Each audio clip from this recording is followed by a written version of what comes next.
Good morning, everybody. Keith Engle here for TGI Sports Talks Sunday. Stream of consciousness. Happy St. Patrick's Day to everybody. Everybody's Irish today, I guess. I don't wear green. I'm not a big, I don't know. You know, have I partaked in St. Patrick's Day in my life? Absolutely. Not much anymore. But happy St. Patrick's Day, and to all you who are going to participate. For those of you that are Irish, a special St. Patrick's Day wish for you. And welcome in, everybody. Lots to talk about today. It's your show. Drive the ship, but we'll give you some starter topics to talk about here in a second. Lots to talk about in the NCAA, NFL, Major League Baseball. Maybe we can talk women's basketball if we want. I've got a women's bracket up, which we'll talk about in a second.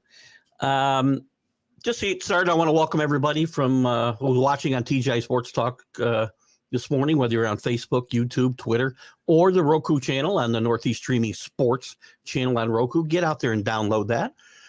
You can also watch us on Northeast Streaming Sports, Facebook and YouTube feeds. And also Let's Talk Sports on their YouTube feed this morning. Guys, check out and follow not only TGI Sports Talk, but all of those other channels that I talk about. Let's Talk Sports, Northeast Streaming Sports, lots of great content all day, all night long. Quick shout out to Ralph Williams at RW Media, who, and specifically the Sports Corner we does with Spunk and Jim Frazier every Tuesday from 8, that's me, 4 to 6 p.m. Eastern Time. I'll be on there on the 26th of this month. Excuse me. Gosh. And Ralph pops in this show too as well. So make sure you check that out. That's on radio. And I believe she shares the show on Facebook as well. But on radio, it's on WBVP, 1230 AM, 99.3 FM. And also a quick shout out to John Gonzalez. We're trying to get every week a shout out to some of the groups. I was doing it for a while and I got away from it, so I apologize. Quick shout out to John Gonzalez at the Sports Authorities. Great stuff over there, so check that out. Anyway, we got so much to talk about, man. Check out on TGI Sports Talk or on my personal page, and I'll share it in the chat here in a little bit. The links are there for a men's bracket and a women's bracket for the NCAA tournament. And as we try to prime you guys a little bit, lots to talk about in the NCAA tournament if you want to do that. We had some bid stealers yesterday in Oregon, NC State, probably New Mexico, Temple, and UAB are meeting in the final of the American Conference. They probably stole a bid. And that really impacts teams like St. John's. So Friday night, I thought they were in after a close loss to UConn. Pittsburgh, Virginia, Indiana State, all were probably in yesterday morning. They're all probably out right now. We'll see what happens today. We'll get into some of those scores if we should go down that road. And by the way, with St. John's being out, and by the way, Seton Hall out too, 13-7 in the league. St. John's 11-9, I believe, and teams like Mississippi State are in at 8-10. Oklahoma may be in at 8-10 in their leagues. Come on, guys, just stop. Long Beach State gets into, didn't steal a bid, but Long Beach State fired their coach 5 days ago, Dan Monson, who, by the way, started the whole Gonzaga trek to the top of the basketball charts. You know, Mark Few was not the original. He was assistant for Dan Monson. He got them to the Elite Eight his last year there and went on to supposedly greener fields at Minnesota. Didn't work out for him. But we'll talk about all of that. UConn probably the number 1 seed right now. We can talk about the seeds. I believe it's pretty simple who the seeds are there. UConn, number 1 seed, I think. Purdue, Houston, who got demolished yesterday. And all these teams are losing. The only team, UConn's the only power conference anyway, where the number 1 seed won. Iowa State demolished Houston. And I've been bashing Iowa State, so we'll see. Maybe I'm wrong there. NFL, we got free agency to talk about if we like. We've got trades. Justin Fields traded for just a 6-rounder to Pittsburgh. Rumors about a Patriots-Minnesota trade, which we can get into. So we can talk about the draft. We can talk about free agency, rumored trades. We got Wilson going to Pittsburgh. So you got Wilson and Fields there. I like Fields. I think the Wilson move might be a reach, but we'll talk more about that. Aaron Rodgers, of course, running for vice president potentially with Robert Kennedy Jr. You can't make this stuff up, man. Oh, my God. Major League Baseball, we got injuries to Alex Cole, Aaron Judge. Yankees already in trouble. We're going to Seoul here this week on the 20th. We're playing too early. We're going to play real games. We do this every year, it seems now.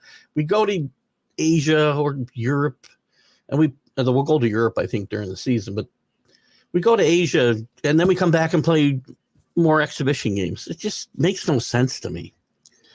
What else? Marmol gets an extension. Oh, managers on the hot seat. NBA, Knicks back. Anunoby back and really turn the Knicks fortunes around again as they're on a 3-game winning streak. Just a couple games out of second place in the East. So lots to talk about. Let's see who's with us, and we'll get into some comments and let you guys run away. Dave Gayette up in Amsterdam. Good morning, Dave. How are you? Got to come up that way today. For any of my Amsterdam people, I think we're going to stop to Creekside for a few adult beverages this afternoon, as I've got a free afternoon to take a little ride and haven't been up in a couple of months. CA joins us early this morning. Good morning out there in the mid-southwest to you. Congrats for making on this morning. What'd I do? I was in bed at 10 o'clock last night, man. I don't know. Drew, we were out yesterday celebrating my mother-in-law's birthday, a little late, but we had a nice party. Lots of fun over to Wheatfields. We'll give them a little shout out this morning. Good morning, Anthony Price. Good to have you with us. The Steelers thing, really, first of all, and I'll come back to that in a second. Actually, I'll make a quick comment first before I go on to some more good mornings and whatnot. First, they bring in Russell Wilson. Then they cut Kenny Pickett, basically because of his bad attitude about the trade when they told him he was not going to be able to compete for the job. Put that on top of the fact that he refused to dress as the emergency quarterback for their last game last year. And I can do math, even though I went to Perth, I can do math pretty well. This guy's a problem. I want him off my roster. First of all, you're not talented enough, Kenny Pickett. Sorry. Is that his name? Am I saying his name? It is Kenny, right? What? Who's the Pickett? Oh, never mind. Was in a band. Had a band. I feel like I'm saying it wrong. Drew's got me all nervous now because he talks about my malaprops. A very sensitive person, as you know. Anyway, he's a problem, and you're not good enough to be a problem. They trade him. First of all, they trade him. I forget what they got for him. We'll talk about that in a little bit. Actually, they paid more for him than they eventually paid for Justin Fields, who they trade for here this weekend, a 6th-round pick that could become a 4th-round pick. Why the Patriots and why other teams are not grabbing Justin Fields, who has progressed very well the last 2 years, had some injury issues, had some coaching issues early in his career. Why they gave Nagy the keys to this kid is amazing to me originally. And Justin Fields might end up starting there this year because I'm not sure Russell Wilson's got anything left in the tank. His numbers weren't bad last year, but when you watched him play, the eye test says there's a problem here. You can't play. He's not quick enough to play just this open game. He doesn't play well within a restricted offense, if you will. The wording is escaping me. Play within the confines of a strict, focused offense. Good morning. I did get a message from Mark last night that he saw you and sent me a picture of you, Rick. So, Rick Sherlock at the boxing matches. I'm not sure where that was. It was the War at the Door. Was that the Armory or someplace? I'm not sure, Rick, if that was at the Albany Armory or where it was. But I did get a picture of you yesterday, and I'll see Mark later today. Steve Orpello, good morning, Orpy. How are you? Good to have you with us as always. Hope you're doing well. Anthony says Bears trade Justin Fields for a 99-cent Arizona and a Wendy's bowl of chili. Basically, now if this turns into a fourth-round pick, fine. I guess that's not terrible. But I think the Bears, first of all, I think totally screwed us up. They thought they overvalued Justin Fields. So again, I think will become a decent NFL quarterback. He's on his way to getting there. A little more accuracy and a little bit better coaching, and I think he'll be good. I don't think he's going to learn from Russell Wilson a lot, by the way, because Russell Wilson's become a diva. What are you going to learn about being an NFL quarterback other than demanding your own office? But right now, you're right. This is basically 99-cent Arizona and Wendy's bowl of chili. But I think, again, 6th-round draft pick, if they'd waited, so they overvalued him early, they make the trade now. If they waited until draft day, around the draft day, or when teams who need quarterbacks can't get them in the draft, you probably would have done better. But they were looking at 1st-round draft picks early on. That was never going to happen. 8:30. Keith coming on before the morning milk. Chris F. Grave, our Canadian correspondent up there. Welcome, Chris. Good to have you with us this morning. What are the thoughts on the Pirates very quietly putting little pieces together? Michael Taylor, nice little move there. Domingo Germán, I won't talk about because we have to skip the off-the-field stuff. I thought he was on the right path before, Chris. I can't talk about Domingo Germán without talking about the issues off the field. He was arrested for domestic violence in his home country a few years ago. I said then the Yankees should have cut him right then and there. I don't want that stuff on my team. And then some other issues last year. So that's all I'll say about that. To me, I hope he's on the right path for his own sake and his family's sake. But the proof is in the pudding. We thought he was on the right track with the Yankees, and it turned out he was not. Pickett apparently has no charge. Good. Jules get the puns rolling this morning early. Yeah, Pickett. Some of these guys kill me. Why? Because you were a 1st-round draft pick a couple of years ago. You think you've got some juice and can demand what you want, and you can pout and say, I'm not going to dress as an emergency quarterback, and I'm not going to stay on this team. I'm not coming to camp if I'm not competing. There's a reason they don't want you to compete with a Russell Wilson who's basically pretty used up. Again, you look at Russell Wilson's numbers, because somebody's going to throw that at me this morning. I know they are. You look at Russell Wilson's numbers, and they're really not too bad. But last year especially, he bounced back nicely. Did you watch him play any games? Because when I watched him, I saw an old, used-up quarterback who can't play within a structured, there's the word I was looking for, a structured system, kind of refuses to throw the ball over the middle, and holds the ball way too long. Alan Perales. By the way, you lost another very good player in Dallas to the Jets in the lineman. What the hell's his name? Escaping me. I didn't make a note on this guy. Let me pull up my Jets notes here. Hold on. Who was it? Taylor?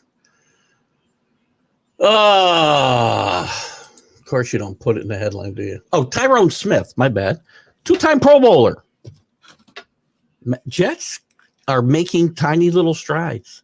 Anyway, Al's talking about most NFL people feel he's no better than Sam Darnold. Justin Fields is already better in his first 2 years than Sam Darnold ever was, or Drew Lock. I see you're finding it hilarious. You're right. to compare him to those. He's better than those two players were already. He's still got some growing to do. But his last 2 years were better than any year Sam Darnold or Drew Lock ever put out there. And good morning, Alan. Happy St. Patrick's Day to you. Again, happy St. Patrick's Day to all of you guys. Guys, get over to the TGI Sports Talk page or my page and get in the men's bracket challenge and the women's bracket challenge. I'm going to put it in the notes or the comments here in a little bit. I just want to get caught up because once I do, it puts it up about 6 times. We'll have some fun with that. What's CA got here? I can't click on you. Why? Death Hunt. I watched it. I told you last week I watched it. Lee Marvin, Charles Bronson, classic, 70s fair. I love those old movies. I'll watch it again. Good morning, Kenny Gifford up there on the mountain. Dak. Speaking of off the field issues, and maybe Alan has some insight, I'm sure he'll defend him. Here's the thing. Dak Prescott has been only accused, no charges, accused of some sexual misconduct back, I believe, in 2017. We'll see how it plays out. Am I going to rip Dak for that? Not yet. And again, am I being a hypocrite because I ripped the rapist? What do we call him, Drew? I forgot again. The massage. Not the massage molester. The massage molester. Is that what we call them? Because there's one charge against Dak Prescott. One charge, I'm willing to give it the benefit of the doubt until I know more. Because we saw with Kobe Bryant, we've seen with others, one thing doesn't necessarily mean you're a total deviant. When you have 66 people or more, or I should say at least 30 some, probably up to 6 people accuse you, my guess is there's something happened. That's the difference there. And Dak, I'm not going to defend or bash him. But again, this is clear with the NFL. We don't have a bunch of model citizens playing in the NFL. And as Mark Robertshaw has pointed out, will probably be on my tombstone. You do what you want. Murder people, rape women, do whatever you want. Abuse drugs, but don't let the air out of a football. Just saying. Oh, probably got to cover my window. I'm going to get that little bleed through now. Wilson will help Pickett grow. Ken, you really think so, Kenny? Why do we think Russell Wilson is a guy that we should use to help? Well, by the way, he's not going to help Pickett grow into anything because Pickett's now on the Eagles. He got traded. So if you meant Fields, I'll comment on that. Listen, not that close to the Wilson situation, other than the things I know he had put in his contract when he went to Denver about needing. He didn't even dress with the rest of the team. He had all these special privileges. This is a guy you want to mentor a young quarterback? Come on. I'm not even sure he can play anymore. Justin Fields might be the starter there next year before it's all said and done. Steelers just turned one of the worst quarterback rooms into one of the better ones in the league. Again, why am I missing that Russell Wilson, who Denver was willing to eat tens of millions of dollars just to get him out of the building, why do I think he's going to turn that quarterback room around? Now, I know it's bad to begin with. So I guess one of the better ones in the league is a bit of a reach, I think, Alan. You want to say it was better than last year? That's an easy no-brainer. But Justin Fields, I'm going to tell you what. Justin Fields is probably a better quarterback than Russell Wilson today. That's just my take. Chris, I refer to the Oakland A's scenario, the final days of Pompeii. I could see that team having some fun this year with the core coming along and some veterans and seriousness, like playing with your hair down over there. Yeah, and you're going to do it in front of nobody because who's going to go?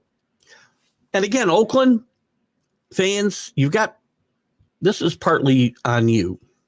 I've said this over the years. You didn't support that team. I know it was bad, and ownership often has had bad teams there. But when you had good teams, you didn't support them. In the 70s, when you had a dynasty, you were one of the lowest drawing teams in the league. And in past years where, Moneyball was in place, you didn't support the team, which is not going to give the city or ownership or anybody a lot of confidence in building a new stadium, which they desperately needed for decades. So Oakland fans, you deserve what you got. Sorry. I'm not a big fan of teams moving, but if you're not going to support your team, I'm talking to you too, Tampa Bay Rays fans. Then don't be surprised when you lose them. That said, I expect them to have a record low attendance this year. And next year, I think it's 2 years before they leave. Maybe that'll help the players. There's nobody there. There's no pressure. Maybe Chris is right. Maybe they can let their hair down, to use his phrase, and actually do some damage. Oh, you did. That's right. I forgot. That dark craze. I'm still finishing my bagel. Sorry. Anyway. Tyron is injury prone. Love what he did for us. Surefire Hall of Famer, Pro Bowler. Injury prone, as Aaron Allen says. But he has trouble staying on the field lately. Dallas has got some issues probably with salary cap. There you go. Borderline cap hell right now. And a lot of her best contract. Yeah, I get it. You got to make decisions. My point is more for the Jets. I do think the risk with the injury to get a player of his talent with where the Jets are, again, the window's open, but it's not going to be open long. So anyway, I was speaking more from the Jets perspective, I guess, than the Cowboys. Cowboys lost some. Cowboys have done nothing in free agency. It's going to be interesting what they do in the draft. Because to me, as I said before, and good morning, Ralph Williams. So good to have you with us again. RW Media, check Ralph out. Does a lot of great stuff.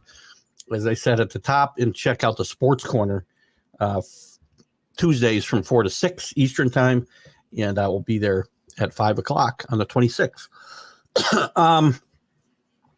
Some of these teams, I can't really judge. We're talking about free agency a little bit, and we will continue to do that. We'll lead up to the draft. To me, I can't judge free agency until after the draft. For the most part, I can make some comments, and some are very obvious things. But to really judge a team's performance in free agency or the draft, I need to put them together and see what that offseason looked like. That's just me. We'll get Ralph's perspective, I'm sure, in this Pittsburgh situation here in a second, and then I can reiterate mine if you like. And it looks like the Panthers are out now of the NCAA tournament, Ralph. Need to wait for all the information coming in and avoid jumping to conclusions. Oh, excuse me, I got the hiccups now. Let's try to get rid of those. Rick brings up a great case, a great point, as with the Azaria, I think his name is, I'm probably saying it wrong, the punter, the great punter from San Diego State, who was a fairly early draft pick for the Bills 3 years ago, if you remember. Then he was accused of participating in basically a gang rape of a co-ed, and it turned out he wasn't even at that party. So where do I go to get my reputation back, right? Again, in all fairness, I very well may have ripped this kid, and I shouldn't have until all the facts are in. Or maybe I did. Maybe I didn't. Maybe I said we need to wait, and then when the facts came in, I know I ripped everybody.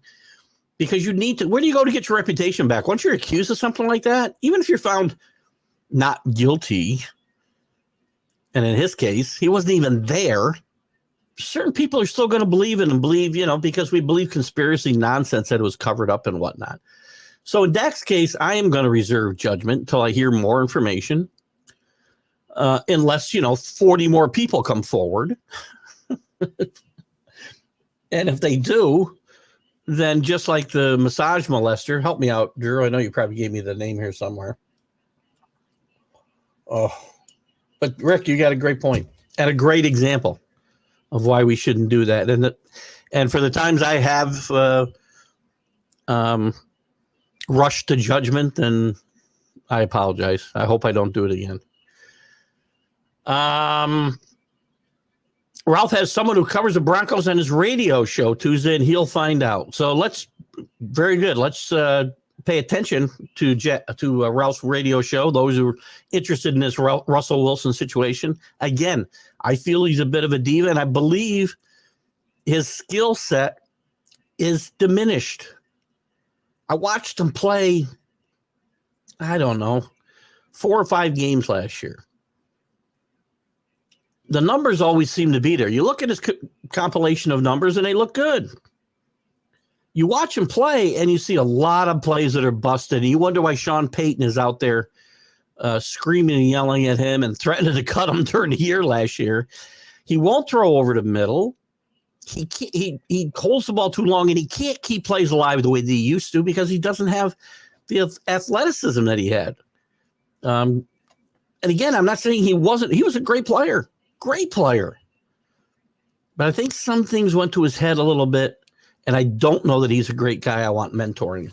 I love Justin Fields. For a 6th-round draft pick that could be a 4th, I want the Patriots in on this. How am I not in on this? I think a lot of teams in the NFL are going to be upset they weren't in on this later on. Ralph, you can comment on what you think about your team, the Steelers, bringing in not just Russell Wilson. I know you want to get some more information from your Denver contact, but your opinion on the Fields trade. I think Justin Fields has the chance with the right coaching. And when Nagy was a coach, they should never have given Nagy the keys to this guy. He got off to a rough start in the NFL because of the poor coaching he got his first year or two. Drew, DJ Moore gets to figure out yet another quarterback.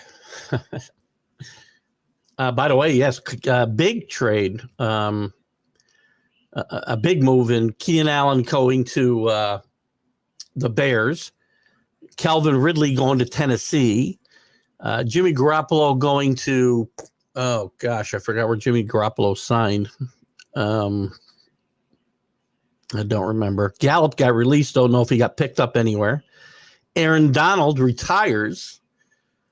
Caught little people. I was caught by surprise. I know I read a couple articles where people weren't caught by surprise because they never thought Aaron Donald was going to play, 20 years in this league, the way interior linemen sometimes can. And surefire Hall of Famer in my mind. Is there anybody who doubts that? I mean, again, we can't. When you look at interior linemen, as Rick knows with Marshall from the Vikings, you can't just look at numbers because they don't necessarily tell a story for a defensive tackle, right? They're not going to get the sacks usually. Aaron Donald got his share. Who else has we got here? Michael Gallup. I'm not sure if he signed. I know he was released.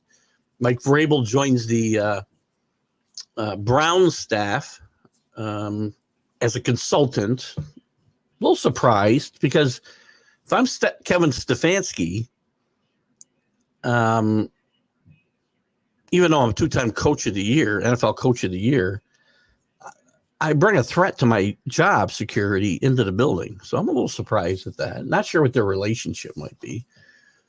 And the running back carousel, yes. Running backs have been signing all over the place. Saquon, I mean, it's another great point. We debated some of this. Does Saquon Barkley fix the Eagles' offensive problems? I think it helps. And And then you've got Derrick Henry going to Baltimore, which to me, I think is more impactful than Saquon in a way. I guess we'll see how that turns out. But a lot of interesting stuff, a lot of great stuff going on in the NFL. Any of these individual situations you want to chat about, we can. I'm not sure I can't remember where Garoppolo ended up. I should just bring up I got my tracker here. I should just bring it up. And don't forget the NCAA tournament, man. Lots of madness in March already. Let me get to some more comments here. Oakland, yeah. You got to support your teams. And again, I'm looking directly at you, Tampa Bay. You've had a great team there for quite some time. You better start supporting them or you're going to lose them. There's a lot of cities in this country, starting with Nashville, that are looking for Major League Baseball franchises. Vegas is already filled, obviously. Nashville comes to mind as a top contender. They want baseball back in Montreal. Now, that didn't work out the first time, but again, bad stadium, bad ownership. It could turn around. Remember what happened in Seattle. Allen, if nothing has been filed, I'm more inclined to believe Dak. I'm not inclined to believe or disbelieve anybody at this point. When it's one instance, I'm going to give him the benefit of the doubt. Just because of what I've heard, what he's seen from him since he got to Dallas. Well, there's probably a lot of people in Houston that would tell you that about Watson. I said I'd never say this guy's name. But again, I don't want to compare the two. I really don't, because 60 cases is different than one. Never had an issue off the field and what I've seen. And I agree with that. Never. And what I've seen, always been a positive limelight until you hear different, or he hears different. Then that's where you stand. I'm kind of in the same place. I mean, I'm not going to. Do I believe him? Yeah, I guess you have to use the word believe. Benefit of the doubt works better for me. Because there's been situations where I'm like, are you kidding me? I mean, Ray Lewis didn't have the best reputation necessarily, but there was nothing to indicate he'd be involved in a double homicide. Oh, but we were certainly willing to listen to Ray Lewis's talk that Tom Brady should be a double murderer involved in a double homicide. I had to listen to networks put the mic on him and tell me that Tom Brady should be suspended for life, basically, for tampering with footballs. Don't let the air out of a football, guys. Again, if you want to continue your NFL career, go out and beat up women and murder people, and do drugs, do all that stuff. Don't let the air out of a football, though. Kenny, my bad. Pickett will be a good backup to Hurts and eventually take the job from him. Kenny Pickett to me I don't see anything to warrant Kenny Pickett, and maybe Ralph Williams can weigh in on Kenny. He watched him play. Kelly, what's his name? Kenny Pickett. Jesus. Can weigh in on Kenny Pickett. I've seen nothing. Again, could be a coaching situation, could be a bad fit. I don't see how he fits that Eagles offense any better, though. Justin Fields would have fit there better than Kenny Pickett. 2026 Joke Land starts in Vegas for the A's. You got yourselves to blame there, Oakland fans. Had to cut Gallup and LVA just to get back over the cap. That's under the cap, I believe, but I know what you mean. How do you get that close to the cap when they raised it $36 million?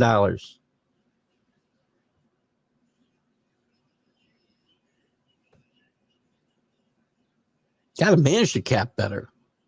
You need people. I think you need people, and that's one of the problems. I've said this for a long time. They bring talent into Dallas, but they don't seem to be able to manage the cap correctly. They end up losing good players where they shouldn't. And you need capologists or whatever you want to call them. Patriots always had them. I'm so worried that the Patriots are going down the Cowboys path. I mean, Jonathan, excuse me, Jonathan Kraft is really the de facto general manager there right now. That's not a good situation. We see how it works in Dallas. You want to win lots of regular season games? Great. I want to win Super Bowls. Sad about the Panthers, but Duquesne plays the A-10. Could steal a bid. I talked about bids getting stolen yesterday, Ralph. And Pittsburgh, St. John's, Virginia. Look, for me, for Pittsburgh to be out, what's Pittsburgh's? Let me check on something here before I say something stupid. Again, Pittsburgh 12-8 in the ACC, 12-8 in the ACC, 22-11 overall. Pittsburgh's out. Seton Hall's out, 13-7 in a good Big East. St. John's 11-9 off, and a great run gave Kentucky Connecticut all they could handle the other night. They're out. Indiana State with a 26-5, 28-5 something record. Did I write it down? Thought I did. 28-6. Lost to Drake in the championship game of the Missouri Valley. Another good team. Probably out. While Oklahoma's probably in with an 8-10. And don't tell me how good the Big 12 is, please.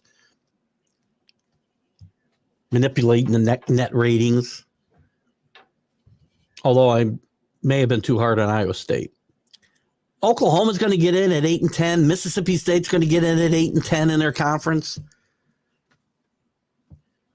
You had bid thieves all over the place yesterday in Oregon, NC State, Temple, and UAB today playing. Duquesne with a chance to steal a bid in the A-10 so they could get two bids. There's two more potential bid thieves in play today. So anybody on that bubble is in trouble. And that bubble right now, according to Joe Lunardi, I'll give you Lunardi's just in case we want to get into this topic. And I got to post here the links to the tournament brackets, women and men's. So here's Lunardi's last four buys: Texas A&M, Mississippi State, 8-10. They're going to get a buy. They're not even in the last four in. Florida Atlantic, I'm okay with Florida Atlantic getting in here. Colorado State, Mountain West, very good. Might get 5 bids while the Big East gets 3. Big East is good. It's better than the Mountain West. I love the Mountain West. Talk about them all the time here and on the college sports huddle. It's not better than the Big East. The last four in, TCU, I have no problem there. Michigan State, Colorado, second best record, I think, in the Pac-12. Oklahoma out. St. John's, Virginia, Seton Hall, Indiana State, all solid regular season records and very good conference records, given the conferences that they're playing in. Next four out after that: Pittsburgh, Providence, Kansas State, and Ohio State. Let me do this before I go to the rest of these comments, and I'll go back. Let me know where I left off. Sad about the Panthers. Let me. I want to share these. Here's the men's bracket. Bear with me a second while I do this, and I'll put it up again later. Guys, get in here, have some fun. Let's. This is going to go up a bunch of times, so I apologize for that. Did it go in or didn't it? Shit, we got a lot of comments I got to get to. There we go. Okay, there's the men's bracket. Now let me get to the women's bracket. Please, guys, get in, have some fun with us, all right? And then I'll put this up, and then I'll go back to your comments. Make sure that goes. All right. And I'll put them, and I'll share them again later. And all right, now I gotta find where I left off here. There we go. Good. Ralph said I said the Steelers were going to trade for Fields. For the Steelers, when the Steelers started stockpiling draft picks. Good call. I would like my team to have been involved in this Fields sweepstakes because I really want Marvin Harrison at 3 and not a quarterback. I a quarterback at 3 and wait to the second round and go after Michael Penix or somebody of that ilk, maybe even wait till later for Michael Pratt. For a 6th-round draft pick, Steelers got a good deal in Justin Fields. Now, is this one of the better quarterback rooms in the league? I'm not so sure about that. It's certainly much better than it was last year. Massage molester. I got it right. All right, cool. Thank you. That was Drew Ehrlich's moniker that he put on him.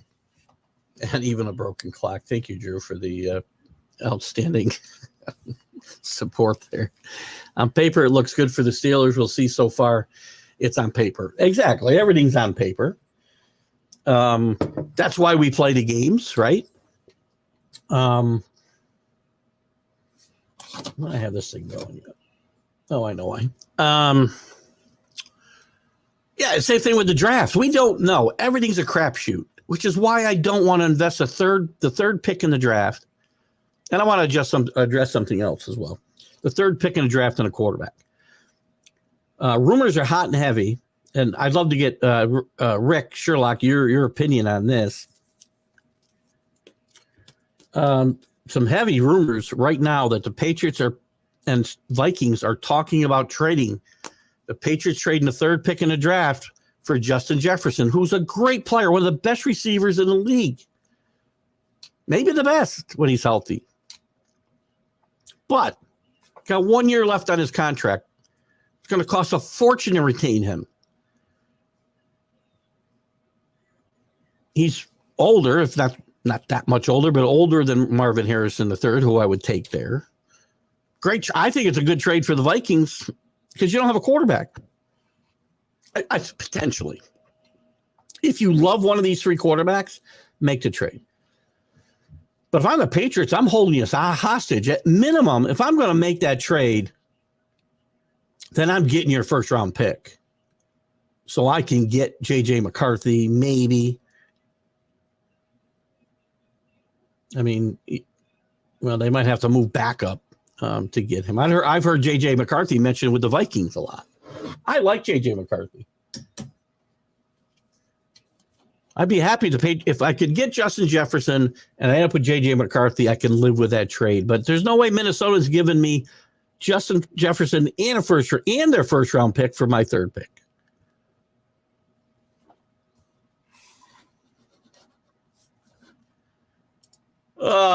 Who better than a coach who hasn't had a losing season and always finds a way to win ball games? Tomlin is a perfect coach, in my opinion, for Fields. I won't disagree with that. I know Tomlin, and I do believe we may hear from Ralph Williams on this because I don't believe he's a big Mike Tomlin fan. I am. I'm not as close to the situation as Ralph is, covering sports right there in Pittsburgh. I'll say this. He'll have at least better coaching than he had. And, you know, whether you love Arthur Smith or not, that might be a bigger deal. Arthur Smith didn't do a very good job developing, and maybe it's talent, right? Talent. You got to have talent to be able to be developed as an NFL quarterback. But he did nothing for Desmond Ridder. He did nothing for Heineke. So while I do like Mike Tomlin, and I think that Steelers, I've said this often, I think the Steelers' track record with quarterbacks is one of the most amazing, consistent approaches that we've seen in any sport. You know, other than guys like Connie Mack, who are with an organization for 50 years, you've had 3 coaches there since 1969. These guys cycle through 3 coaches in 10 years now.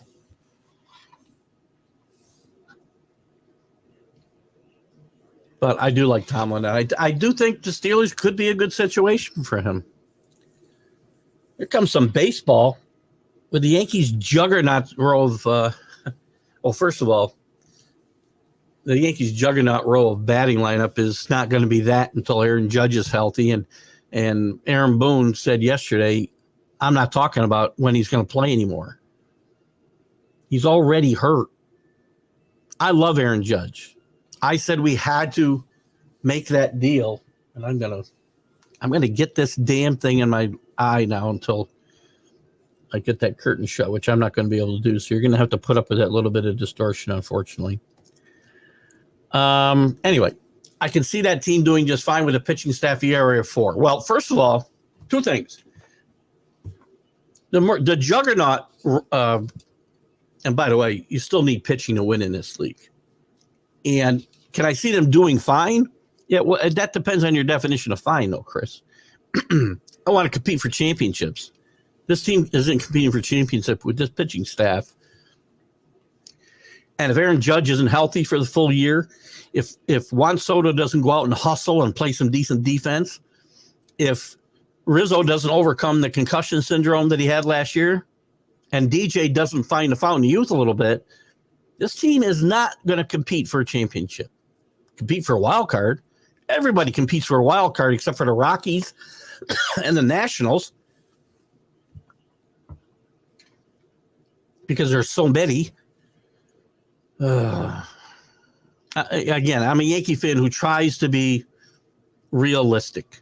I know Yankee fans get on me because I'm tough on the Yankees. I'm tough on all my teams because I expect a lot.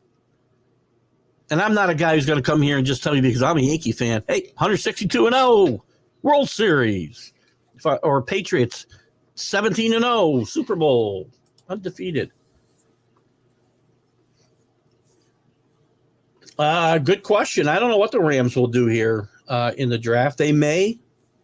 Defensive tackles don't always go that high, and I think you can get guys lower than even defensive ends or linebackers or cornerbacks. And I haven't spent a lot of time digging in. We'll dig into the defensive tackle pool. But I'm not sure the Rams really need to move up to fill that position. Rams should probably look not early on. Rams need to address probably their quarterback situation for the future. Matthew Stafford's fine while he's healthy.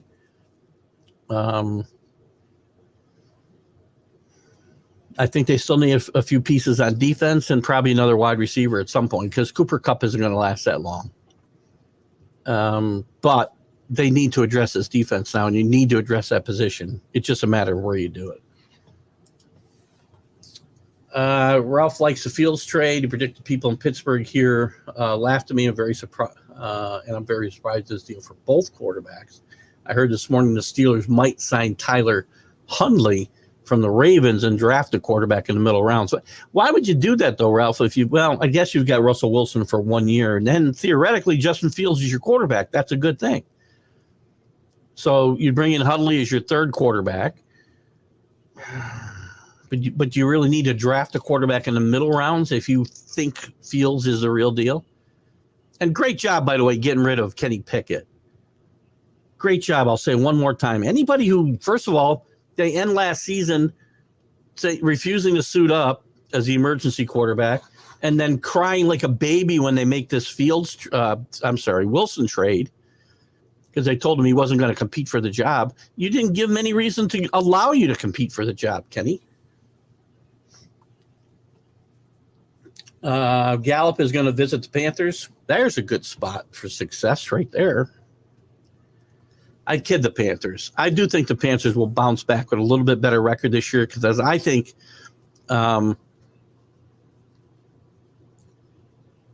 their Bryce Young is better than he was last year. When he played, he didn't play terribly.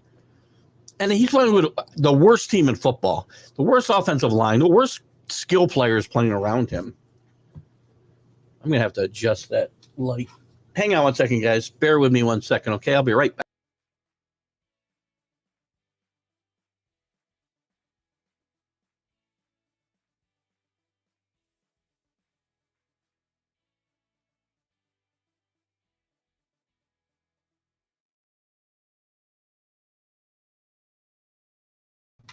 All right, that's better. That's going to drive me nuts the whole show, that little distortion on my shoulder. Got to get the curtain closed. Panthers could be improved. Greatly improved, no. Improved would be 5 wins.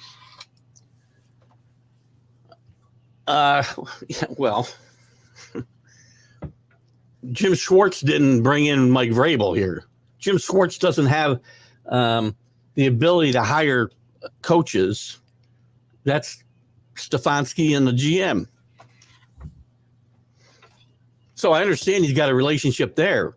But why would Kevin Stefanski bring in a guy who will be, if this team, I don't care if you're 2-time coach of the year or not, he hasn't won anything of note past the regular season. Why do you bring in a guy who would be a threat if you don't have a relationship with him? If you do, I get it. But if the head coach doesn't have that relationship, I don't care if Jim Schwartz has a relationship with Mike Vrabel. That's not going to protect Kevin Stefanski if they start to struggle next year. When you got a really good football coach there in a consultant role, I think it's strange. I think it's a little strange, Alan. Now you won a Super Bowl as the OC in Kansas City. He's terrible at quarterbacks.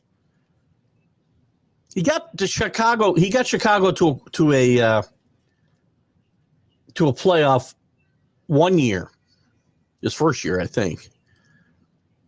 And then, listen, I thought Mitchell Trubisky had some talent and potential out of college. He screwed him up royally, jerking him in and out of the lineup. And then they give him the keys to Justin Fields. I'm not overrating him. I know you see him twice a year. I watched him against the Patriots on a Monday night 2 years ago. He tore this team apart. I know it wasn't a great team, but it wasn't it wasn't as bad as the team was last year. He tore them apart. I watched him play the end of many games because the Bears weren't getting, top coverage. But I watched a lot of games. This team won, I don't know, what'd they go, 5-6 or 6-2 down the stretch, something like that, 5-2, whatever. After a horrendous start, and Fields played much better. There are worse quarterbacks here in the league than Justin Fields. Justin Fields is better than Sam Darnold ever was. Justin Fields is better than Drew Lock ever was. I mean, let me just, because I don't think I'm overrating him. He's better than Russell Wilson right now. Him I saw play a bunch. And all you see Russell Wilson do is immediately get out of the pocket and get away from whatever structured game plan Sean Payton might put together. That's fine when you're playing for Pete Carroll and you got the beast behind you and you're going to pound the football, and then we could draw playground plays on the in the dirt for the passing game, which is what happened up there. That's over exaggeration. And if I'm overrating Fields, I could be, based on what I've seen. And again, I've seen him play at least. I saw him play parts of almost a game every week. And maybe all I saw was the good stuff, right? But I can tell you he's better than a good part of this league. Let me take a look right now. And some of this will, again, I've backed some of these guys before. Let me take a quick look, Rick. I'm going to go through the league and tell you how many guys Justin Fields is worse than. The Bills, no. Dolphins, for now, no. Jets, don't know. But I'll give you, okay, he's better. Patriots. I think he could play for the Browns. I'm going to take 2. Steelers, 3. Bengals, no. Texans, no. Jaguars, no. Colts, 4. Titans, 5. Although I love Will Levis, I really do. Right now, Justin Fields is better. Chiefs, obviously not. Raiders, 6. Broncos, 7. Chargers, of course not. Cowboys, no. Eagles, no. Giants, 8. Commanders, 9. Lions, no. Packers, no. Vikings, 10. Bears, I'll discount them only because they didn't want them. New Orleans, 11. Falcons, probably not. Panthers, 12. 49ers, Rams, Seahawks. Seahawks, maybe. I just gave you 11 or 12 teams he could start for or compete for the job at the worst. And he'll get better at reading defenses with coaching help.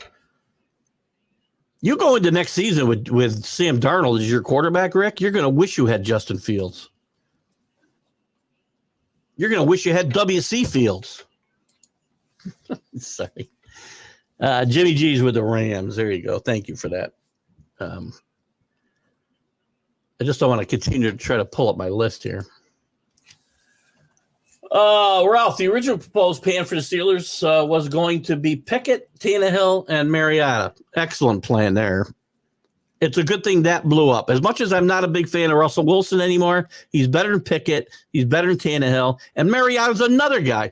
So you'd bring in Pickett, who quit on your team last year, wouldn't suit up for game 17. You'd bring in Mariota. How he's in the league at all, I don't know, because he quit on the Falcons 2 years ago in the middle of the season, just packed up his stuff and left when he lost the starter's job.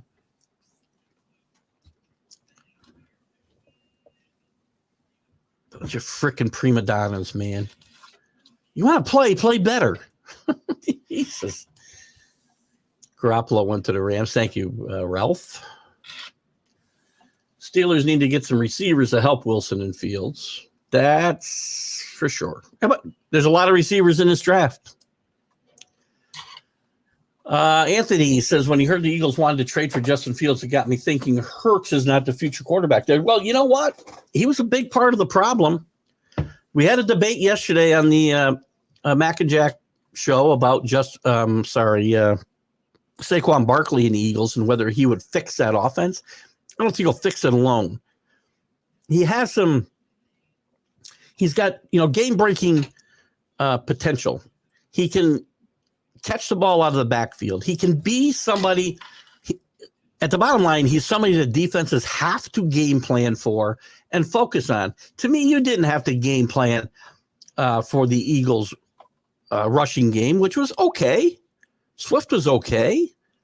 He's not Barkley. He doesn't have the potential of Barkley. When you game plan against San Francisco, you need to account for McCaffrey because you're always making sure one guy doesn't beat you. And I think last year teams made sure Jalen Hurts couldn't beat them. And if you're able to take that focus off of him a little bit, I think Jalen Hurts possibly can get back to where he was. Or maybe that was an outlier that season from 2 years ago, and he's not that player. And Justin Fields could have been potentially protection against that. Hurts' season wasn't horrendous last year until the end. Things really got ugly.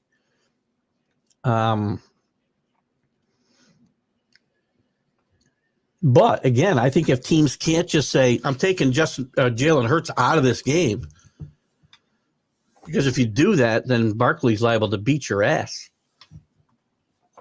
Bill Pulver. Good to have you with us, William. They need to sort. Oh, sorry. Alex Simpson from across the pond in merry old England. Sorry about that St. Patrick's Day crack earlier, Alec. We need to sort Dak's contract. They need, sorry, Alec is a 49er fan. Here's the thing with these quarterbacks making so much money, $40, $50 million a year. You keep paying these guys and you have to trade half your team away. Like the Cowboys have stripped a lot of good players off the roster. I'm not saying they can't replace them, but the cap is really stringent on these guys or restricting these guys. And if you're going to pay quarterbacks $40 and $50 million a year, well, you're going to be lacking elsewhere. Kenny Pickett was, there's a lot of guys that are great college quarterbacks for sure. Kenny Pickett was a great college quarterback. Let's see, what was he saying? Kenny Pickett had a great college career. Kenny's OC quarterback coach at Pitt was Mark Whipple. With Pickett, it could be an A system. Where is Mark Whipple? Is Mark Whipple in the NFL now? I don't really know, Ralph. But I will say this. Kenny Pickett was a great college quarterback, and some guys are just great college quarterbacks. Tim Tebow, maybe the best college quarterback or player of all time, couldn't make it in the pros, right? Steve Spurrier, great college quarterback, couldn't make it in the pros. Pat Sullivan couldn't make it in the pros. Sam Bradford, Ryan Leaf, Rick Meyer. There's a bunch of great college quarterbacks. I'm missing a bunch. Ty Detmer, Andre Ware, great college players. Can't make it in the pros. Garoppolo backs up Stafford. Marquise Browns goes to the Chiefs. A lot of rumors too, and I think they were started by Odell. And I misinterpreted. I saw a headline yesterday when I was going through some stuff last night that Beckett had signed with Odell Beckham, had signed with the Chiefs, and I must have misread that. It was probably tied to an article about Marquise Brown. So I think that's a good signing for the Chiefs. I like Marquise Brown. And Garoppolo, look at LA's probably a good place for him to back up Stafford. And better than what they had. Neil Bush. Yeah, back to the NCAA tournament. It would be a real crime leaving out Indiana State. As I said, 28-6 regular season record. One of the great stories in college basketball this year. Not just them, but their coach. Go read about their coach's story. It's a great story. But they got beat by a really good team. Drake's a really good team. They've been in like 5 of the last 6 NCAA tournaments. Drake is always a possibility for that first round upset as well. So we had some bid stealers and bid thieves yesterday, 4 of them, and maybe 2 more today. So that really hurts Indiana State, hurts St. John's, hurts Pittsburgh, hurts Virginia. I think all those teams should find a way in. I thought if St. John's got in, and I mentioned this in our little TGI Sports Talk chat, which I'll be happy to add anybody to. If anybody wants to get in that chat, I'll be happy to add them to it. Just let me know. St. John's with the right draw, I could have seen as a Sweet 16 team for sure. Rick Pitino's done a great job this year. Rick Pitino got ripped up and down in the press in New York when he went ballistic in public on his team. But this is classic Rick Pitino. He's done this everywhere he's been. And he knows how to motivate kids. You can think what you want about Rick Pitino, the person, whatever. He's a great college basketball coach. This would have been the 6th different team. He already holds a record, I think, with 5. The 6th different team he would take to the NCAA tournament. They're not dead yet, but they're on life support. And we'll see tonight at 6 whether they get in. I think it's 6. Pickett acted like a crybaby instead of a team player when he was told that Wilson was coming here. Yeah. He's a bad act. He's a bad act. First of all, you're not good enough to have that attitude. Nobody should have that attitude. But people without any merit to have an attitude like that are doubly at fault. Because it shows you don't have any self-awareness of where you actually stand in this league, which is nowhere, Kenny. Nowhere. So back to Neil's comment here, by the way. I put in the chat here, so kind of scroll through here. There's a link to the women's and a link to the men's college basketball tournament. Neil, I know you want to get into it. To pick your South Carolina Gamecocks on both brackets.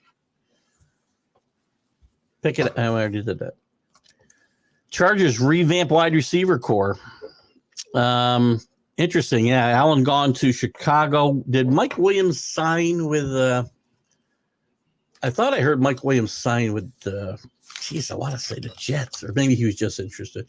Again, there's so much information out there. You lose track of who they signed with and who they didn't, and who's just talking.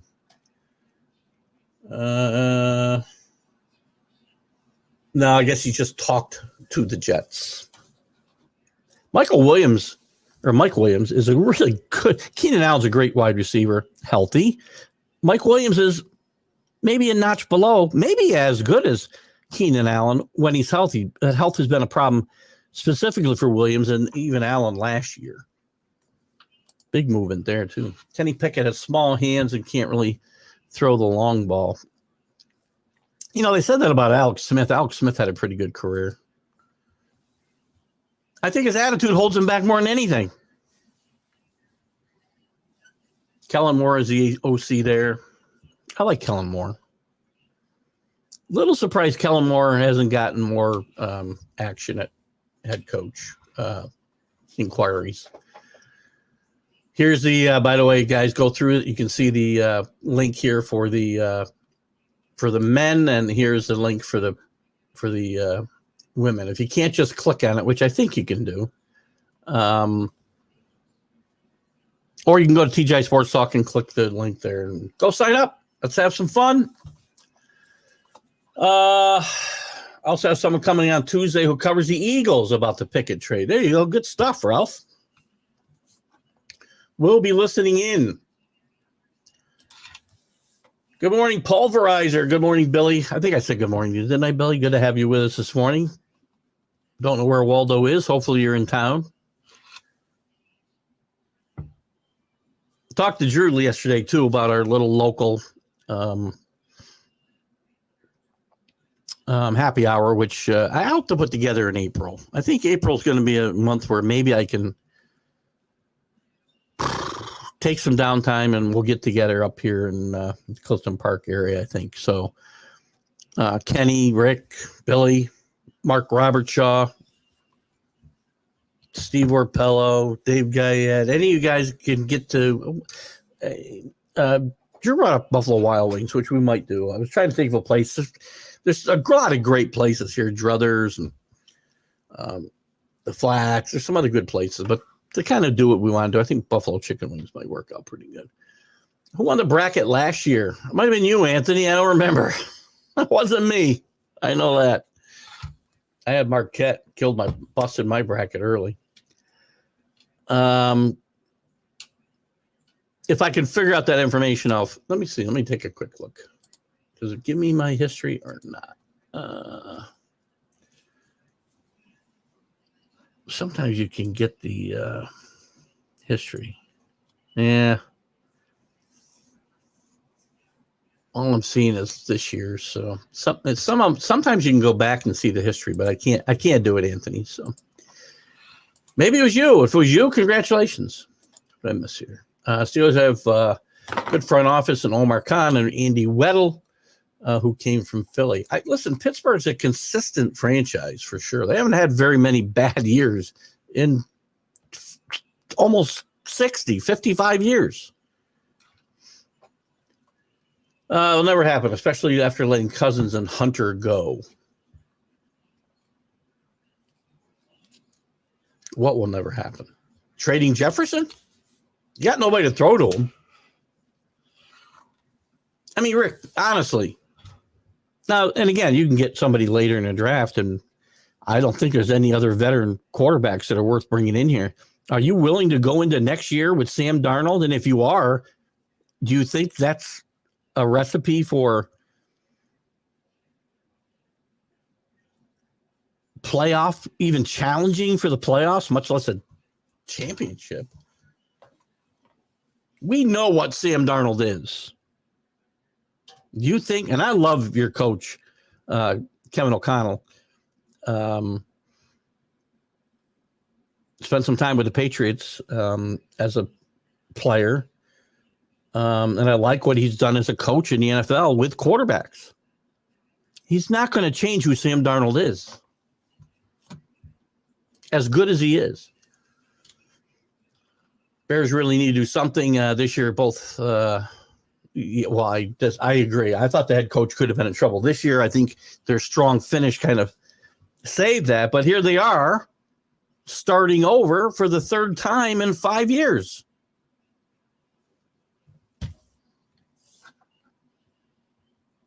Can't do that. I didn't call him talent, Neil.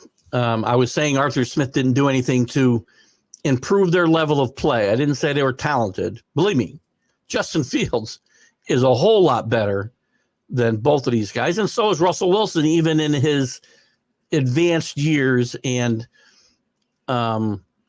diminished athleticism / talent. And again, he is a perfect example of why you can't just look at numbers. The numbers say he was a pretty good quarterback last year. The record, and when you give him the eye test, it doesn't. And Rick feels the same way about Fields. Not sure how he played in those games against Minnesota. I'm not even sure if the games I saw him play were against Minnesota. I think I saw him play against the Redskins, team formerly known as the Redskins. And again, I saw him 2 years ago where he played one of the best games I've seen in a long time against the Patriots. Does either quarterback now in Pittsburgh perform? This is CA. Does either quarterback now in Pittsburgh perform to stay on the team after the? Well, Fields is there. Well, he's going to have a contract coming up. I'm sure his rookie contract's probably expiring, if I'm not wrong. Same as Mac Jones would have been.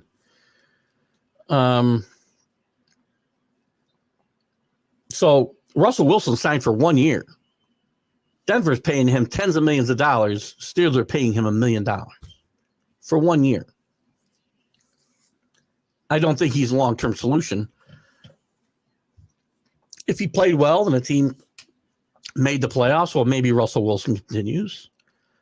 I still think Fields might be the starter before the year's out next year, and I do think he will stay with the team going past this year because I think that Justin Fields has potential to be a decent player in this league. Obviously, there are guys like Rick who disagree with me, and that's why this is a great country. We can disagree, and at the end of the day, go have a beer. Stop up to Creekside and see me today, Rick. I hope they don't have some big St. Patrick's Day party because I don't want to deal with a bunch of people. Sorry. Drew likes Tomlin too, but they haven't figured out the quarterback situation since Big Ben left for sure. And that's a lot of teams. You have a great quarterback for a long time, and traditionally you're going to struggle. I mean, the Colts got lucky. They went from Manning to Luck, and then when Luck left, nothing, right? Patriots with Brady, same situation. The Dolphins with Marino, same situation. Elway, same situation. I keep going. You have these franchise quarterbacks that are there for forever. It is a tough struggle to figure it out because you're never drafting high enough to get a good guy. And the Patriots got lucky, obviously, with Tom Brady at 199. I think that's what the Patriots ought to do, by the way, and I keep saying this. Whoever's available for Michigan on the quarterback depth chart in the 6th round at pick 199, take him.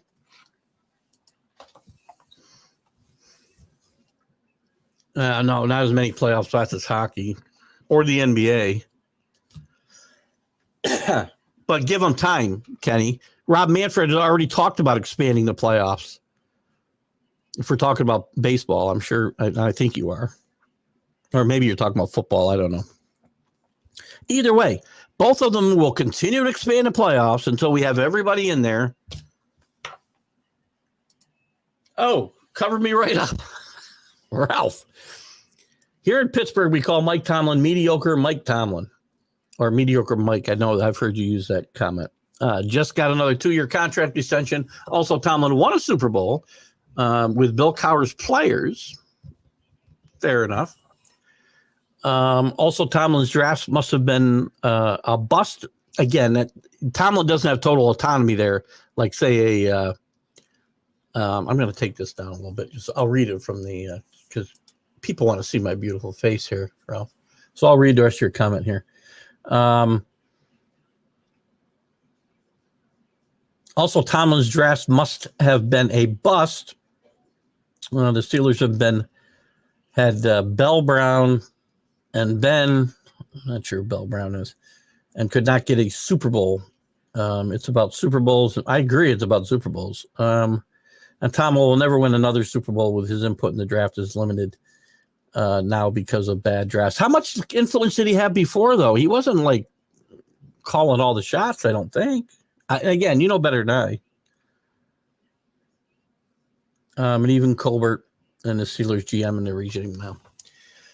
As I said, when I was supporting Mike Tomlin, I was saying Ralph probably, for the time I said that, he was probably typing that. I knew from reading Ralph's previous comments and watching Ralph's content that he's not a huge Mike Tomlin fan. Drew, no more Mac Jones to kick around anymore. Just who is the New England quarterback? As it stands today, it's Jacoby Brissett. And a good bridge. The Patriots Patriots, again, similar to Fields with less leverage, I think. The Patriots could have waited and probably got a 5th round draft pick instead of a 6th round pick, but they wanted to have a clean slate. Bailey Zappi is going to be gone, I would think, as well. At some point around draft time, after the draft, assuming the Patriots pick a quarterback, which they are. So the plan would be whoever they pick, whether they take somebody at the 3rd pick and it's Drake May or it's Jalen Daniels, or they take somebody later. They follow my advice and take Marvin Harrison and Michael Penix later, or even Michael Pratt later. Well, whoever that guy is, he's going to compete with Jacoby Brissett in camp, and Brissett will be potentially a 1-year bridge to when that kid plays. That's the plan. The kid could play sooner if he shows he can play. Jacoby Brissett's a competent short-term bridge, right? I don't want him multiple years, and he's only had his best full season he had in Cleveland a couple of years ago. Deshaun, the massage molester, was suspended, doing God knows what then. But he had a great year under Alex Van Pelt, who was the offensive coordinator there and is now in New England. So right now it's Brissett. Whoever they draft will compete. And listen,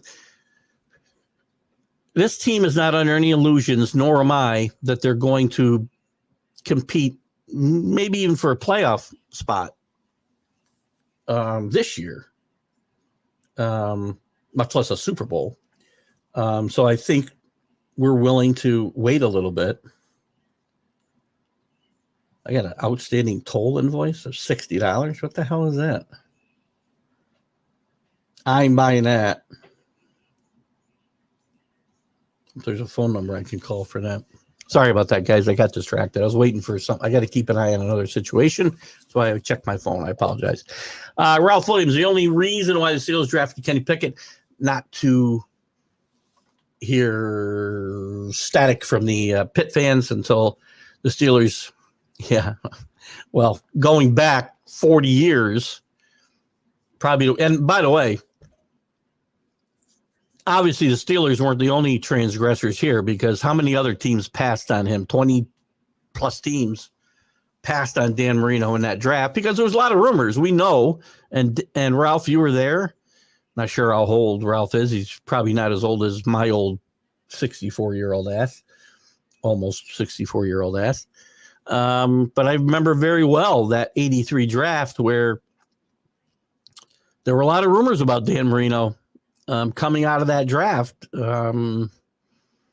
which I won't repeat all of them here today to besmirch him further.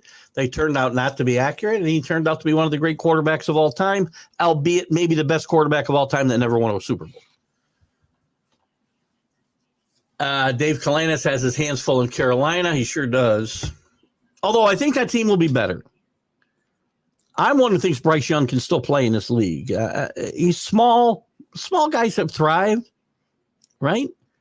Drew Brees did pretty good for a long time. Doug Flutie had a good stretch. Bryce Young needs to stay healthy, get a better offensive line, and better skill players around him before I can make any judgment on Bryce Young. And I think the comparisons to him and CJ Stroud in their first year are not even apples to apples. We didn't know it at the time, but CJ was on a better team, a much better team, surrounded by better players. So while I don't think Carolina is going to be competing for a playoff spot, I think Carolina could win 5 or 6 games next year if they improve their offensive line and maybe get a wide receiver for Bryce to throw to and keep him upright. Anthony says, if you think the Eagles does bad, Kellen Moore could be the next head coach. Good point. There was a lot of talk at the end of last year that the problems in Philadelphia stemmed around the coaching staff and the head coach particularly. The rumors now are that that's not the case, that the players were the problem. And some of the players had a serious issue with Jalen Hurts too. So either way, it doesn't matter. With the way the Eagles finished last year, if the Eagles get off 1-3 or 2-4, Sirianni's going to have some heat, serious heat. Chris.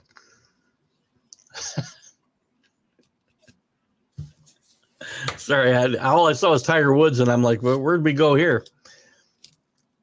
Chris says, I could see Tiger Woods competing a lot tighter this year, not winning anything, be more of a factor as he becomes more acclimated to his new old body.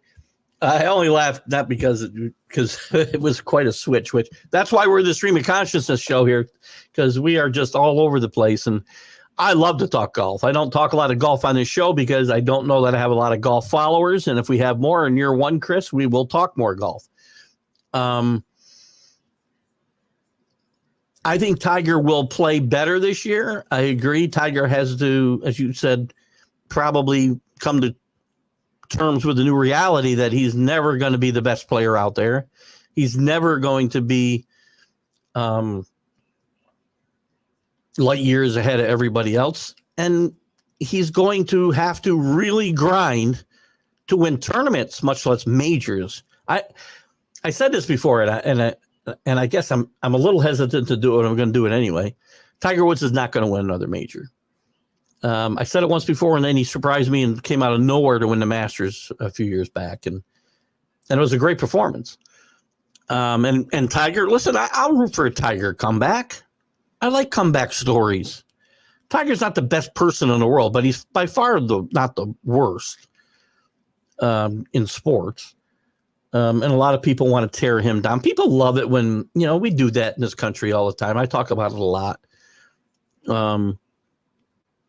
That our mentality is to really build people up. We do it all the time. We build people up. Think about Tom Brady. Think about Derek Jeter. Think about Mahomes. Think about whoever, Tiger Woods. People are all over him. They love him. They build him up and make him out to be everything. Put him on a pedestal. Then they can't wait to knock him off that pedestal. Find any little chink in their armor. They're doing it with Patrick Mahomes now. Patrick Mahomes isn't a great quarterback. Yes, he is. Is he the GOAT? No. He's a great quarterback. I can't believe the people that rip him. And Tiger had the same kind of problem. Tiger created his own issues. He's got to take responsibility for that. But, hey, it'll be fun to watch. I know Kenny's a golf fan too. He's a fan of golf. Where he's a golf fan, I don't know. Kenny and I will be playing some golf soon, right, Kenny? Let's get out and play Eagle Crest here. Cleveland's been bad for many years and will never go any further. Well, they've had a couple of good years, and they should have never got rid of Baker Mayfield and paid Deshaun Watson, I said his name again, the massage molester, the money that they paid him. They blew up the quarterback market. Everybody else really loves what Cleveland did and the issues it caused them contract-wise. For a guy who, while talented, has character issues, obviously. Now they've made some playoffs. They should have kept Baker Mayfield. They made playoffs. They had a good run in the playoffs one year with Baker Mayfield. Had a tough loss to the Bills. I think the year the Bills got beaten in a championship game by the Chiefs, if I'm not mistaken. And Kevin Stefanski's been a coach of the year twice. So they're not terrible. I mean, they are one of the few teams left in the NFL that has not made a Super Bowl. I believe the only teams are the Lions. See, can I do this? I probably gotta have the teams in front of me to do it. Hang on.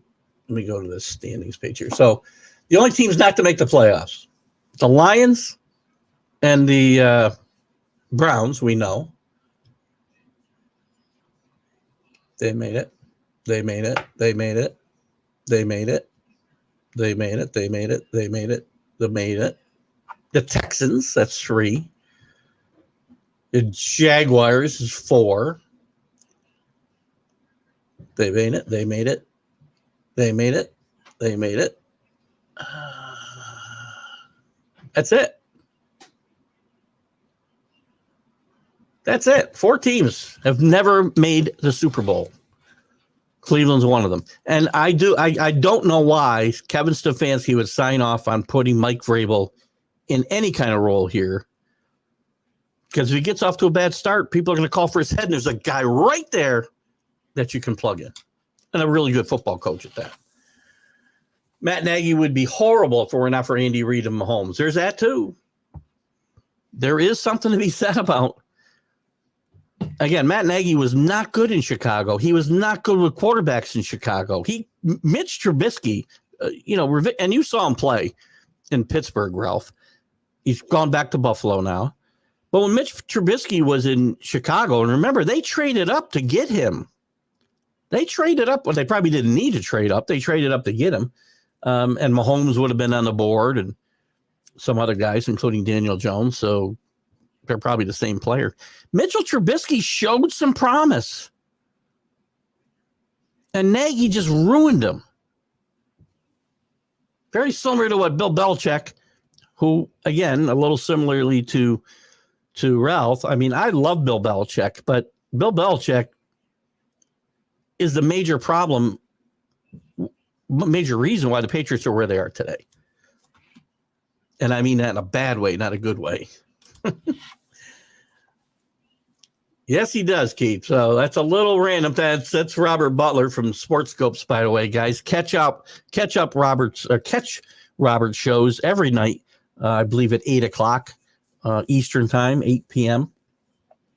I was on with Robert this past Wednesday for a half hour or so. But I'm not sure where the yes, he does comes from, Robert. So if you're still with me, fill me in, because sometimes we get a little behind and I don't know what we're talking about. Justin must see the field and have performances that justify the quietest evil empire picking up his 5th-year option of $25 million. There you go, $25 million on his rookie-year option, his rookie contract option. But here's the thing, CA, if he doesn't see the field, why'd you bring him in? You said there's no competition for the starting job. It's Russell Wilson's. So if Russell Wilson does well, you're just going to dump. I guess you didn't invest a lot for Justin Fields. So if you did cut bait after a year, which you'd be foolish to do, by the way, because he's going to be a force in this league. Now, you could cut him and hope you can re-sign him for less than the $25 million.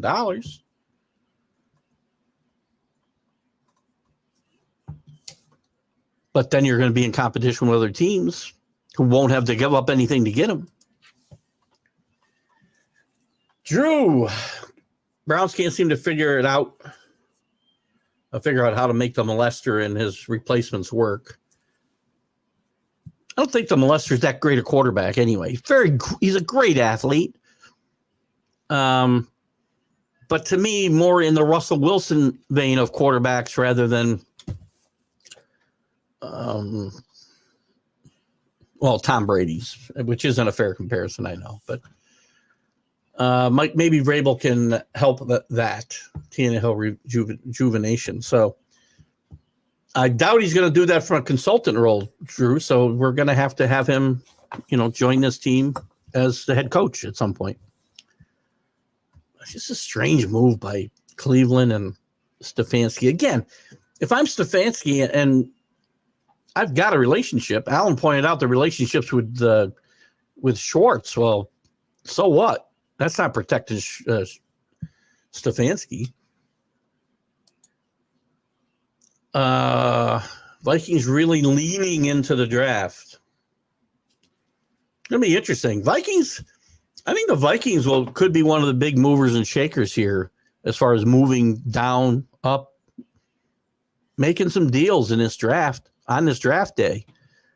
Maybe both for draft picks, maybe to move up for J.J. McCarthy. Maybe make a trade for the third pick. Maybe that's on the table. Potentially or theoretically on the table, I should say.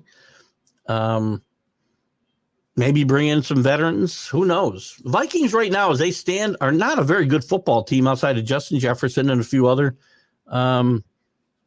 individuals. This team will go nowhere with Sam Darnold.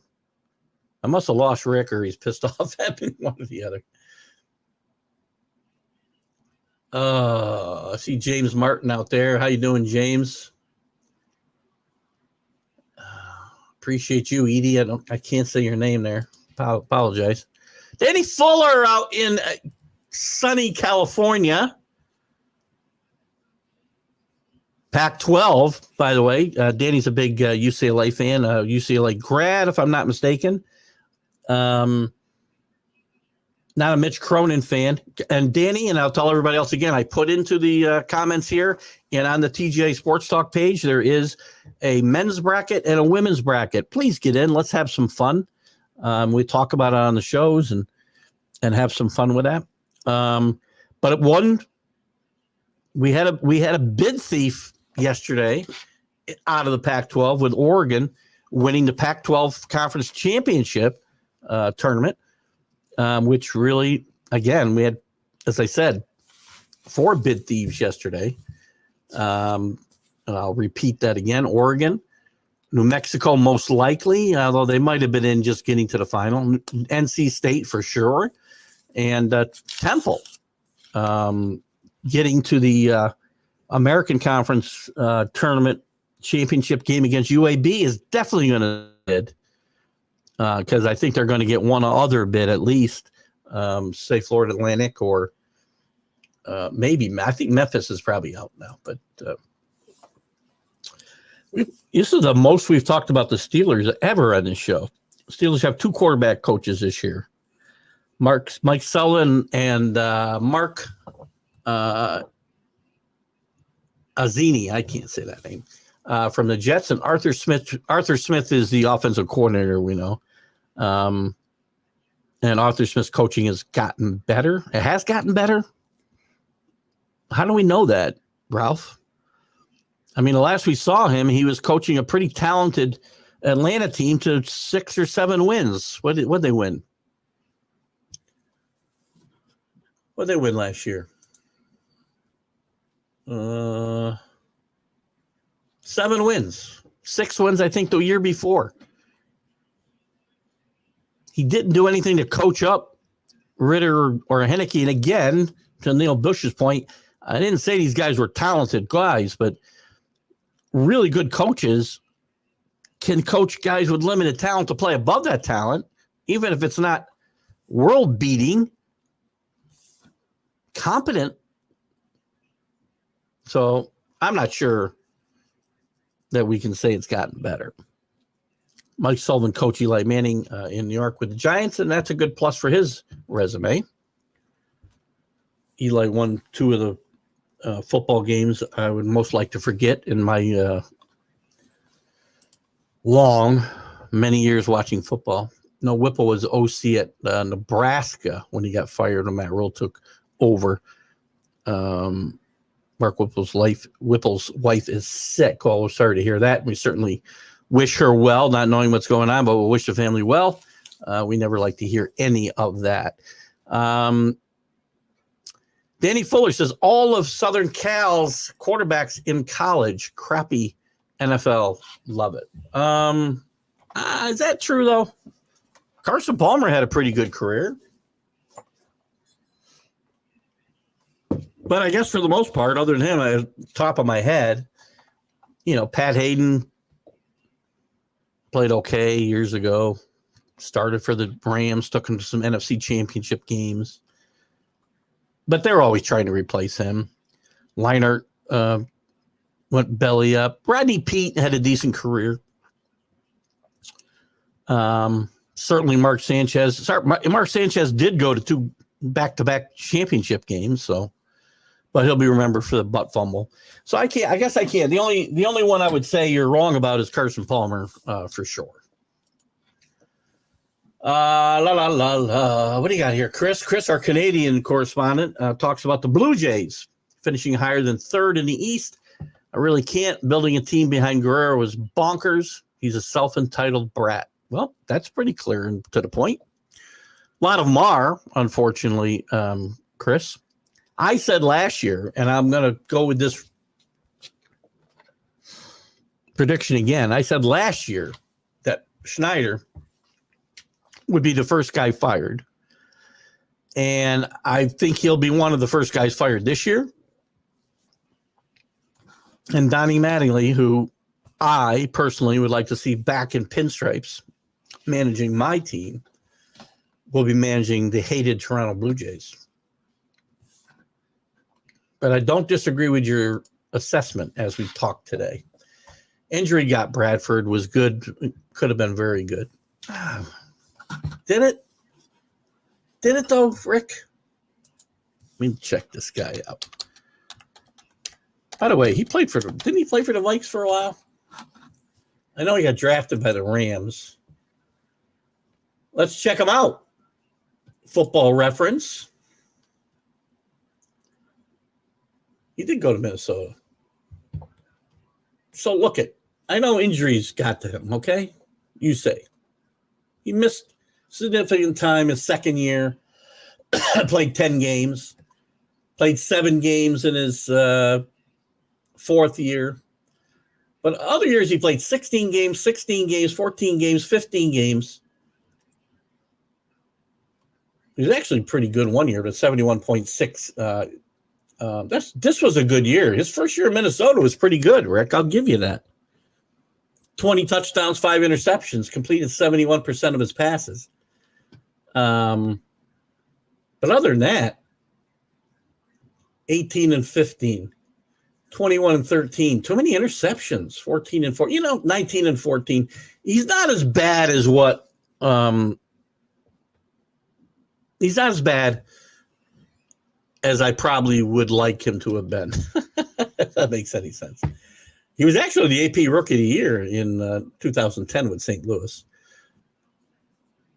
He played on those St. Louis teams weren't very good either, by the way. And neither were those Minnesota teams, actually, by the time he got there. So, anyway, I know injuries at the end of his career. Look, he had a pretty good first year with Minnesota. Then I know injuries got to him. I wouldn't say, he's not Sam Darnold bad. Davis is not the coach for NC. Purdue again came up small. NC, North Carolina is going to be a number 1 seed in this tournament. Right? I don't know why we really get on Hubert Davis, and I've at times wavered. But Hubert Davis, don't forget, his first year, very tough replacing a legend in any sport. He replaced, the second best coach in North Carolina history, a guy with multiple national championships in Williams. Had a rough regular season and had a run to the Final Four. Last year, they regressed a bit because they weren't as good as they were. He's done a really good job. This team, they lost to North Carolina State yesterday. They had a great run to the finals. They're 17-3 in the league, 27-7 overall. They're 4th in the last AP poll before these championship weekend. They're going to be a number 1 seed in this tournament. Now we're going to see whether he can coach in a tournament as well as he did 2 years ago. Purdue again.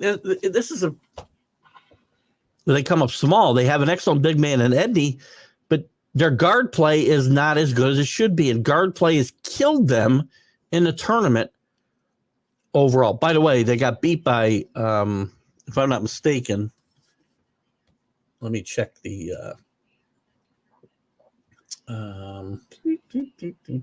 championship week.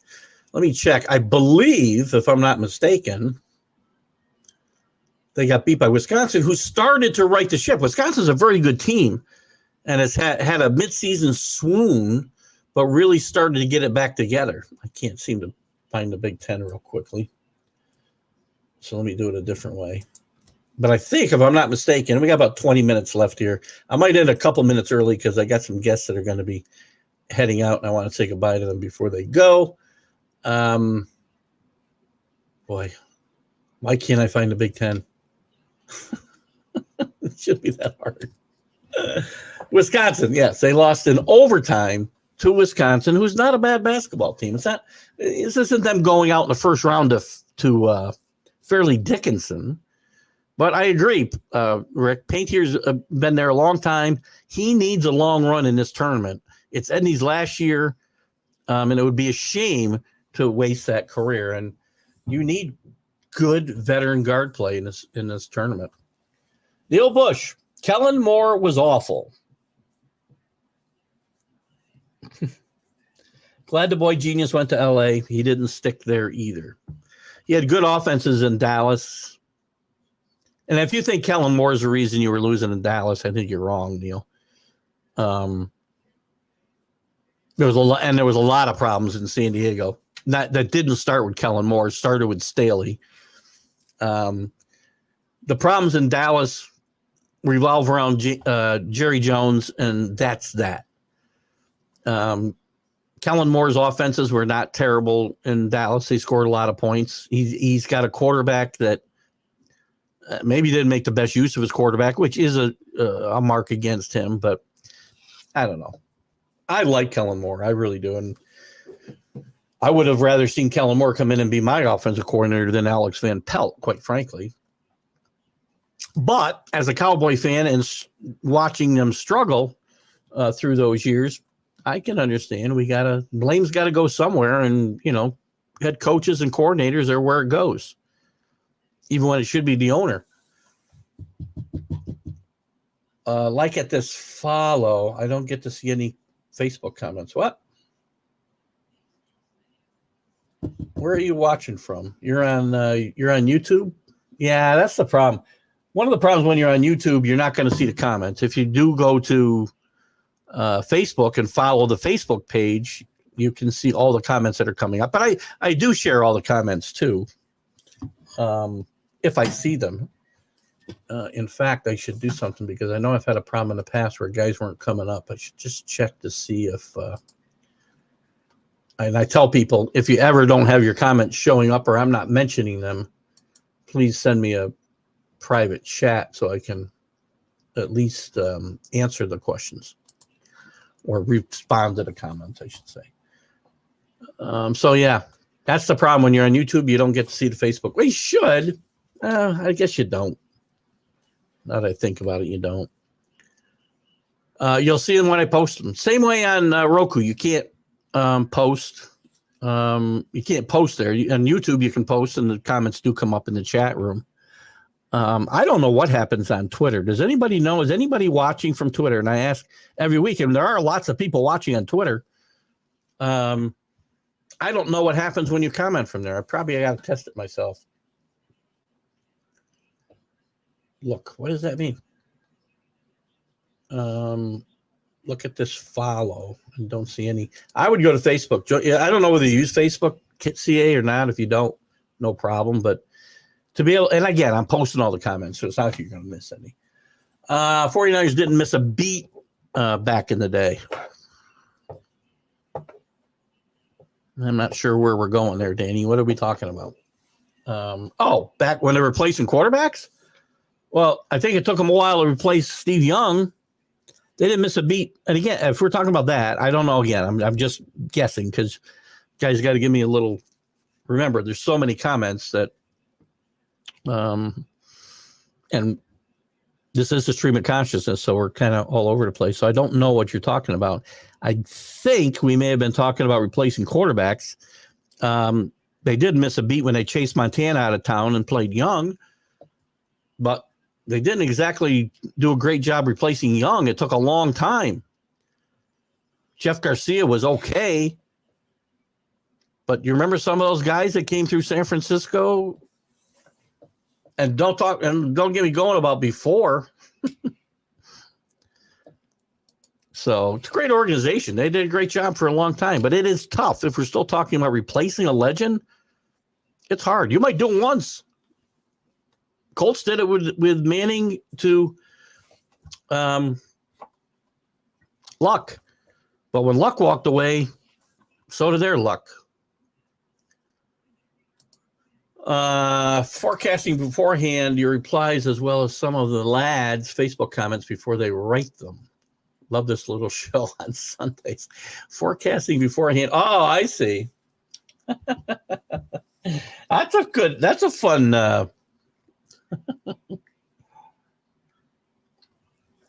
Well, I'm fairly consistent, I think, CA. So my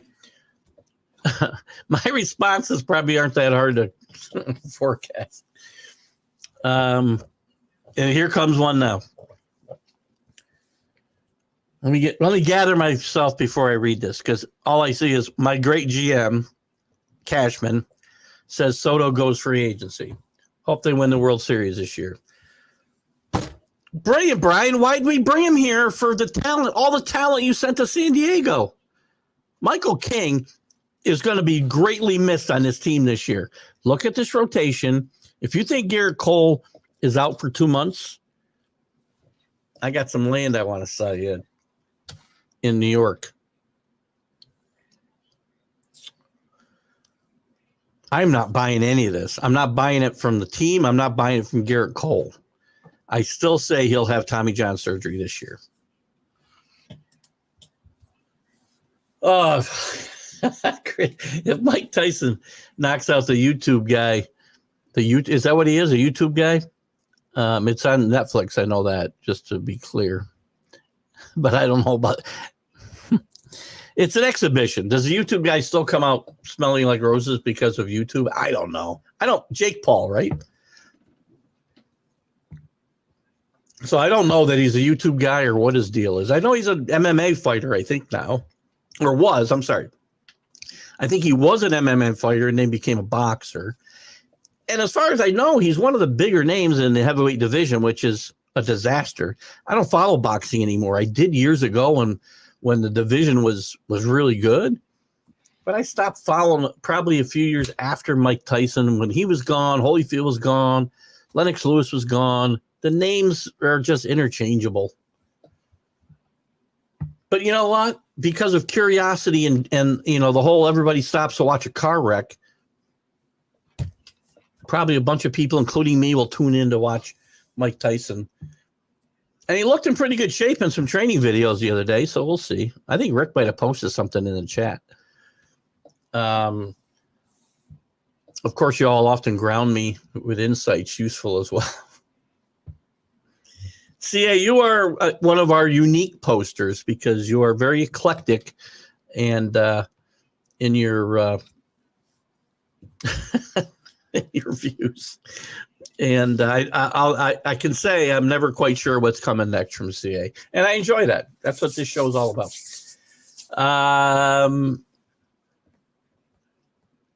About 10 minutes left or less if I can get through the comments. I'm going to start going through these a little bit quicker. I'm glad they got Van Pelt out of Cleveland and Stefanski. Alex and Stefanski weren't getting along. I'm not terribly excited about the Alex Van Pelt hiring in New England. We'll see how it goes. Marino was a Steeler. If Mr. Marino was a Steelers, the Steelers would have 10 Super Bowls. Well, again, potentially. In hindsight, you still got to go play the games and win a Super Bowl. It's not that easy to do. I mean, as good as Dan Marino was, You still got to be able to run the football. And again, I'd have to look at those Steeler teams weren't all that good in those years. And I know quarterback was a big part of it, but I don't know if the rest of the roster was all that good either. And I'd have to go back and look. So Ralph is 55, so he was old enough to be able to see Marino play at Pitt. Eagles also good point. They brought in Vic Fangio as defensive coordinator, which I think is a really good move for them. Some issues in Miami. Very strange that he left there. And their defense went down with injuries last year. Their defense was pretty good until the injuries took over. And yes, the Dan Marino rumor was true. Whether what he did is true has yet to be seen. The rumor, yes, the rumor. So the rumor happened. We don't know whether the rumor is true, just to be clear about Ralph saying. And the rumor was he was heavily involved with drugs at Pitt. And that's why so many teams passed on him, quite frankly. Until Tiger learns, this is Kenny, who does know golf, learns he is best when he uses his middle irons, drive at 270, and use your irons to stick it close. I agree. Tiger needs to learn. He doesn't need to hit the ball 350 yards off the tee. Today's Players Championship should be good. Good Sunday. Schaffel, I can never say his name either. I love his game, though. And Clark, Harmon, and some others could make a run. I didn't see much of the golf yesterday, Neil, and I hope to see more of it today. With so much basketball yesterday and company in town, I didn't get to see a lot of golf yesterday or all weekend. And I like the Players Championship. It's just played at a bad time. Eagle Crest. Well, as soon as they open, Kenny, we can get up to Eagle Crest. I'll keep you informed. So probably a few weeks yet. I don't want to go out and play in the mud. I'll get some intel. The guy who does the maintenance on my sprinkler system also works up there. So I'll get some intel from him in the next couple weeks about how the course is, what kind of shape the course is in. Either Eagle Crest or Van Patten. We can even go over to fairways at Half Moon too. Keith, you got one of the most unorganized shows that ends up flowing well more often than that. You know what? I tried very hard. In the beginning, I wanted this to be a stream of consciousness. I think that's a backhanded compliment or a compliment. And I don't know, but I'll say thank you. I found a few months back, I just decided I'll throw some topics out there, and I wanted you guys to have the run of this show, and we would play off of those comments. And I think it's gone really well. There's some days when the comments stop, if I'm not ready, whatever. Trubisky's head was messed up after the quarterback, the Steelers had died, and quarterback coach, the Steelers, quarterback the Steelers had died in quarterback, and that quarterback was leaving Trubisky's house when that accident happened. I don't remember that story. I don't doubt it at all, Ralph, but listen, he had some potential. I liked the kid when he was at North Carolina, and he played some good football at different times in Chicago. Vikings 5-win team today, according to Danny Fuller. You're not going to have much time to respond to that, Rick. How about them Vikings and Texan connection continues out of CA? Linda's watching the show. Linda McGrath and Mac McGrath watching on Roku. As I said, Northeast Streaming Sports Roku channel. Get in there and get it downloaded on your Roku app, guys. You get to see my giant head on the big screen. What could be better than that? Along with the rest of the great content, pretty much all day and night on Northeast Streaming Sports Roku. So please check that out. As I thought, Kenny likes golf, but not the pros. When they get in bed with the murderers that live, you and I are on the same page with the whole live thing. Same with the greatest Native American. Sam Bradford was Native American, wasn't he? Since Jim Brown. The quarterback the Steelers had that died. Oh, Dwayne Haskins. I got you.